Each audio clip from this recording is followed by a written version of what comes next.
Hi, everybody. It is your favorite two female DEI hires, Talk to Me Taylor and Samara Gill. And we are here because we need to talk about this Emilia Perez controversy. Both of us are chomping at the bit, and we have had no one to talk to about it, but alas, each other and you guys. Samara, I don't know about you. I have had viewers who have been like sending me telegrams, Valentine's cards, carrier pigeons being like, can you unpack this? It is truly cancel culture, the product it's created now eating itself. It is fascinating. And so, girl, take us there, kick us off because you have seen this movie that is like an acid trip gone wrong that you say that has garnered 13 Grammy. 13. I'm still I thinking wouldn't be about P. surprised. I I know. wouldn't be surprised. Wait, PS was Beyonce's country album Grammy rigged. You're like the Grammys is rigged by Emilia Perez and Beyonce. I've You already had watch the beehive come after me one time. I can't handle it again. not twice in a week, Taylor. Don't do Yeah. this to me. You've seen the movie that you said is just like literally like an acid trip would be better. Kick us off, take us there. What is going on in your mind about this?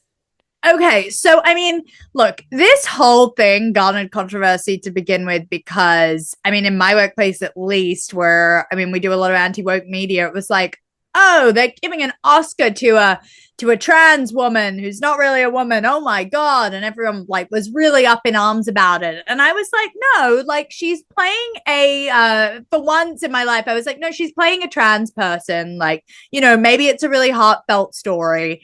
No, let me summarize this film in a nutshell. It's a musical about a Mexican drug lord who Yes. is transgender.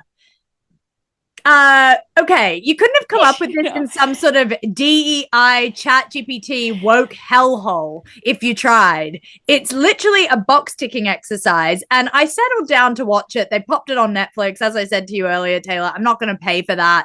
And I thought, you know what? It's been nominated for so many Oscars. It must be some shred of good. No, Shred. no, you sit down and you feel assaulted by the screen. It's like this very, very weird amalgamation of a lot of different sort of woke ideologies coming together. So you Okay. start obviously with like this Mexican drug lord, and they're showing like the hardship of Mexico and what a tough city it is. And this feminist lawyer who's just trying to make it. And she basically gets in contact with this drug lord, and the drug lord reveals that he's transgender, and then they all burst out into song and dance, and it turns into a musical. Selena Gomez is thrown in there at some point, and she's his Is wife. thrown in. Is thrown Well, in. she's just, She's there she's to like so, reprise. She's you there to know, reprise the role of Barney for it would, yeah, Dad. it's literally like that. It's like she's this drug lord's wife, which first of all, I mean, I don't know if anyone from that film research, but like drug lords' wives don't really look like Selena Gomez, like with full glam. That's just not it. So the whole thing is tragic, and it does reveal a lot about how cooked and rigged the system is for Oscar winning films now. I see a lot of these, like Shogun at the Golden Globes was like one of the main winners. Now, this is obviously a controversial opinion, but Shogun, not a lot of people saw it. It was pretty nicely received, but it wasn't exactly blockbuster. And a lot of the actors, a lot of it wasn't even in English, which I know is a really controversial opinion to have, but I just don't know if that should be receiving the most awards within an American country that's probably trying to, think about American values and maybe, tell American stories. I'm not sure we need to really be awarding this, but it's happening everywhere. What do you think, Taylor? Do you think this is just sort of like, do you think I'm being totally crazy? You never, first off. I, Unlike this, I always. unlike this movie that I haven't seen it, I actually plan on watching it tonight, so this may be a little You'll premature. never get But that time back. we were talking about it before. You will never get that time, that hit to your wallet if you rent it, that hit to your mental wherewithal and sanity. I have seen that it is akin to a botched TikTok self-made like home documentary. So that's See, what that makes I me would watch. question. I would watch Like that that. actually is Yeah. intriguing, but it definitely does make you question the powers that be, because I have seen articles that are saying, and when I say articles, I mean the people doing the Lord's work like us on social media, let's be real. But I have seen people going, how has this film garnered 13 Oscar nominations? And then it lists all of the iconic films in the past that have had that many. And they were like, there is literally no way on this planet that this film is on par with those movies. Like, what are we even saying? This is like a bad fifth grade PowerPoint presentation. But Samara, what is so fascinating to me about this story is peeling back the onion layers of cancel culture that I thought it was dead. And this just shows you cancel culture is like a cockroach that will not be exterminated. Okay. Like it just will not die. First off, you talk about like the premise and being in Mexico. So the director, screenwriter is a French guy. Sophia, what is her name? Karla Sofia Gascon. That's who this whole controversy is about. She's from Spain. She's Hispanic. Zoe Saldana is the lawyer. She's Yes. Dominican and Puerto Rican, right? So I don't know if you know this, but there was controversy in Mexico because this actually wasn't an accurate portrayal. It wasn't Mexican enough. And it is giving to me when, what's his name? John M. Chu got shit for in the Heights not being dark skinned enough. Meanwhile, the entire cast is Latino, but they weren't enough. There weren't enough Afro Latino. So John M. Chu, who makes history with Crazy Rich Asians, issues an apology. Lin-Manuel Miranda. Like, it's just this is giving that, right? That's number one, 100%. Yeah. which is wild because, like, it is this, like, it just will not stop. This insidious growth of, like, the limit does not exist. Like, I can't.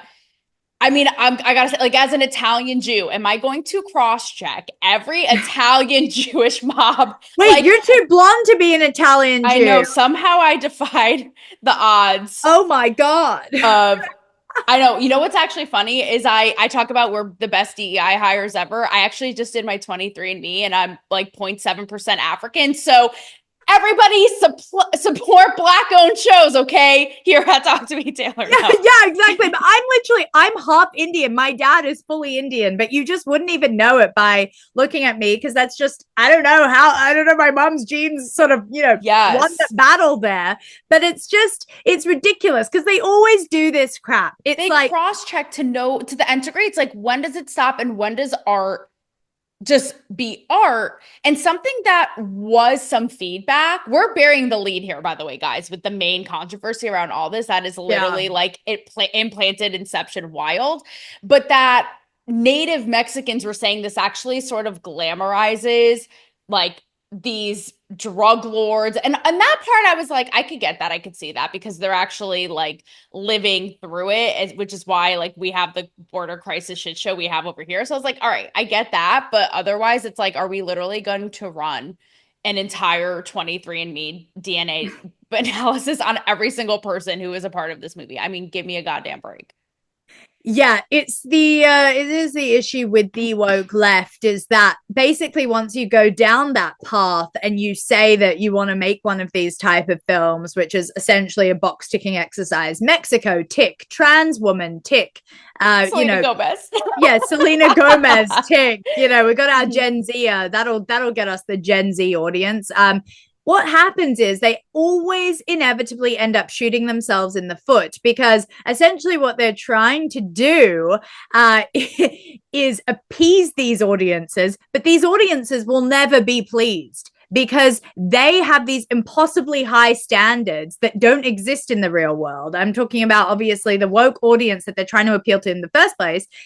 They're never actually going to live up to it. They're always going to find a problem because they've always got a chip on their shoulder. These people, they always These want to. people. No, seriously, they really do, and they don't want to actually listen to the reality of what people are going through. It's like this disconnect that we're constantly seeing, and I know America's seeing in a big way between the classes in America. You've got this out of touch woke class that exists, and then you've got the working class and just real American people that just want some sort of authenticity installed back into Mhm. their normal everyday life. And there is that real disconnect there, and it's really concerning. And we see it in the first place, as we always do, in the media, represented. And I just think it's a insurmountable problem that they're gonna have. Well, it sure is, girl, because speaking of all of that, the reason you guys brace yourselves, you guys won't believe this. The reason that this movie is getting so much controversy, aside from what we just said, is because the head of the movie, Karla Sofia Gascon, was literally, is or was, RIP, a month away from being the first openly trans actress to potentially win Best Actress at the Oscars. Okay. And again, this is up to interpretation and debate in how much of this was a tirade plea, like Samara was saying, a sort of woke virtue signally, hill to die on, of being like, we're the first who did this, without any real like meat and substance behind this. Again, I don't know enough about the filmmaker or his motives, but you can't help but have that in the back of your mind. But what happens, guys? Okay. So this is about to be like, this is the Caitlyn Jenner effect 2.0. Okay. So what Yeah. happens? This woman is about to make history, and a journalist unearths tweets from, the bulk are in 2020, right? But I believe it's like roughly 2016 to 2023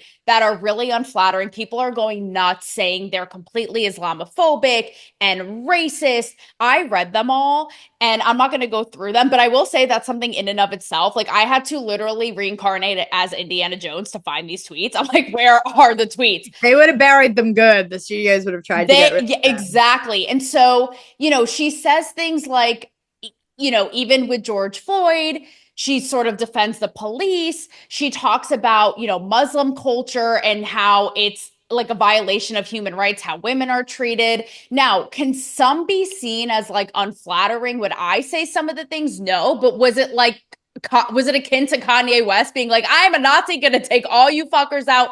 Also, no, right? But these people are really, they're just going crazy. And so I feel conflicted, Samara, about this journalist, because at one end of it, and this woman like is coming out, she is out for blood. Like, she is like, I have nothing to say to this actress. She should revoke her nomination. She's already been axed by Netflix, stepping out of the campaign, the whole thing. Mm. And she said, I have been crucified, I've been sacrificed, like getting the very treatment that cancel culture created, right? So at one end of it, I'm like, shame on this journalist. Like, do you have nothing better to do? And she's so proud and she's so happy. She's like, I have nothing to say to this actress. Like, you're a racist. Get out of my face. Like, we're really happy. Like, people need to see this. On the other end of it, Samara, I'm kind of like, as abhorrent as I think all of this is, and as unforgiving as everybody is, and again, this is just cancel culture eating the thing it created, I'm Yeah. sort of like, is she that wrong? Because they set everybody to such a high, perfect standard. And if they're going to be on this morality, virtue, signally brigade of our first trans winner, and then she does have some unflattering past or thoughts, like, shouldn't it be someone who upholds that very standard? I mean, it's kind of the beast you guys created. Yeah, totally. I mean, this is kind of what happens when, first of all, it's a foreign actress. So, we forget that no, the West is not the arbiter of what people should be thinking. A lot of people in foreign countries have much more extreme ideas about, the way people should live their lives. First of all, there's a cultural difference there, which I think should be acknowledged. And I actually think that, people like her symbolize arbiters of freedom of speech. Like, she is a trans woman and she probably would want to shut down any debate against that, for example. So Mm-hmm. I think it was inevitable that this would happen to her, where stuff would come back and bite her. But I totally agree with you, Taylor. I just think it's a little bit hypocritical of us to now be, saying, she shouldn't be saying that, because I think if it was like a more conservative person, we probably wouldn't take issue with it. So I'm not going going to take issue with what she said on social media. I did read it too, and it's Mhm. pretty abhorrent. But to be honest, I'm a free speech person. I think that you Yep. should be able to say whatever you want to say. The issue is that the very Oscar, the Oscar crowd, the liberal elites, they've got a very defined That's way right. that they want their nominees to act and a very defined set of theories and principles that they want everyone to abide by. I was saying with diversity, there's never diversity of thought. That's what's never Right. thought of in DEI. Yeah. And that's my key problem with it all. So I think that, the Oscars will probably have an issue with it. I don't have an issue with it. I don't think a lot of the general population had a problem with it, but she might lose out on winning because of this. I mean, just a couple years ago, we had obviously Kevin Hart lost his Yeah. bid to host the Oscars because of homophobic comments, which I don't support what he said, but it's very interesting how the cyclical nature of this whole thing and how everything's kind of coming back around. But I think as Yes. woke continues to die, we'll see less and less of this, hopefully. We've got Conan hosting it this year, don't we? He can do no wrong. I mean, I guess like he is just filling the redhead, red pubes quota, I suppose. And that for me was honestly, Samara, the biggest takeaway is that people are so shocked, namely in Hollywood and on the left, as they immediately condemn her, sever ties, Yeah. disown her. Everybody from Zoe to the director, it's like, oh my God, our token trans woman right now, she Yeah. can't think these things. And again, not that I'm apologizing for anything that she said, but it's like, that idea, it's the Caitlyn Jenner effect. It's like, no, It you're is. trans. You have to think like us. Like, you can't be outside of that group of thought. What do you mean? And that to me is what is really quite scary. It's the same You're thing, bang just on, how Kayla. just how all black people have to absolutely worship Kendrick Lamar's Super Bowl performance. It's like, says who? And that to me, it's like, nope, automatically you have to think that or else. And it's It's like, group not think. so much as we're seeing. Yep. Yeah, no, you're completely right. It's groupthink and it's really, really dangerous. And that's why people are really starting to come around and starting to hate this movement because there is no freedom of expression, freedom of thought. You're not valued at all if you've got any differing opinion. And you very quickly get tossed to the wayside into the trash can of canceled people if you so much as say one thing that they don't agree with. I just It can't believe Samara, this is still going on. And like this is why this case is this case, as if Baldoni Lively has just infiltrated everything in our lives. I'm like, this case with Emilia Perez. No, but that's why it's so fascinating, right? Because it's like the pinnacle of like, we think cancel culture's done. Here's a thing that's like this whole renegade for representation in trans, and it's about to cancel itself by the monster again that it created. So yeah, I don't know. We will see what happens, but I mean, I have a lot of not a lot of, there aren't a lot of trans people represent a very small amount of the population. But I have two trans friends, and they say some of the most crazy things because they are some of the most marginalized people. And like, as much as I say what I say online and, I don't like it being in our schools and I don't like all that other stuff, it's like, just let them live their lives. It's just ridiculous that they have to live up to this standard. It just doesn't make sense. And the people that are setting the standard are mostly sort of like these very privileged NYU girls and boys, who've never had to actually think about any sort of adversity in their life or had to face any adversity. And they're the ones making the rules. So just think about that every time you think, you're going to get canceled or you're going to say something that's ridiculous. You're probably not. These people think that they run the world and we're showing them that, they don't. I think we should leave it at that, Samara. And I love that you said that. I always reference like the OG old school, like 80s, 90s gays, like almost the Right? equivalent of like your trans friends, because it's like those are the ones who are like, fuck the man, fuck the Yeah. system. Like, I do and say what I want and get with it or get lost and really just break all the boxes and boundaries. They're not the ones to be in line with groupthink. Yeah. So bring them back and Please bring them make gay back. and We need trans great them. again. That's all I have to say. I'm with you.